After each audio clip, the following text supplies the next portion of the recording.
In 1786, an unassuming piece of land on the outskirts of Louisville transformed into the city's inaugural public burial ground.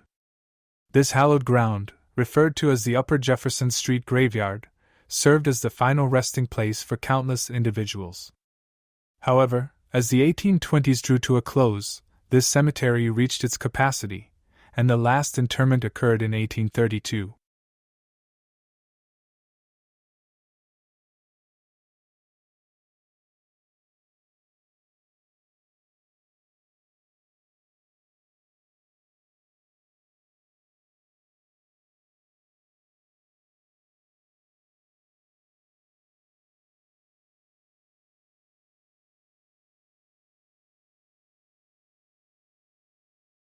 During the 1880s, an iron fencing was erected around the burial ground, transforming it into a picturesque park.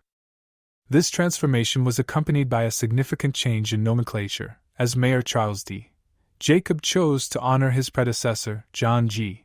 Baxter, by renaming the cemetery Baxter Park. Legend has it that in the depths of the late 1800s, a nefarious band of outlaws, fueled by their insatiable lust for power and wealth, embarked on a treacherous journey down the treacherous currents of the Ohio River.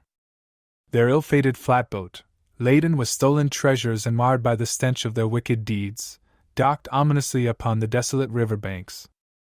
The miscreants, their faces twisted by greed and avarice, disembarked with an air of malevolence, carrying their plundered belongings through the ghostly fog that clung to the night air. Like specters in the darkness, they silently made their way towards a modest house on Fifth Street, a place owned by one of their own. Under the cloak of darkness, the band of thieves succumbed to the siren song of debauchery, drowning their conscience in rivers of alcohol. The flickering candlelight revealed their debased souls, their cards clutched tightly in their blood-stained hands. Time lost all meaning as the night wore on, a maelstrom of wicked revelry spiraling deeper into the abyss of their depravity. Yet, as the moon reached its zenith and cast an ethereal glow upon the scene, chaos erupted. Accusations of cheating ignited a powder keg of rage, and the air crackled with a deadly tension. Like predators on the prowl, they lunged at each other with vicious intent, knives flashing in the dimly lit room. Blood sprayed across the walls, and anguished screams pierced the night, swallowed by the sinister silence that enveloped the house. When dawn timidly broke over the horizon, the once vibrant room had transformed into a gruesome tableau of death. For lifeless bodies lay sprawled across the blood-soaked floor, their eyes frozen in a haunting gaze that seemed to accuse their former comrades. The remaining outlaws, their minds consumed by panic and fear, realized the dire predicament they now faced, disposing of the corpses, erasing any trace of their heinous crimes.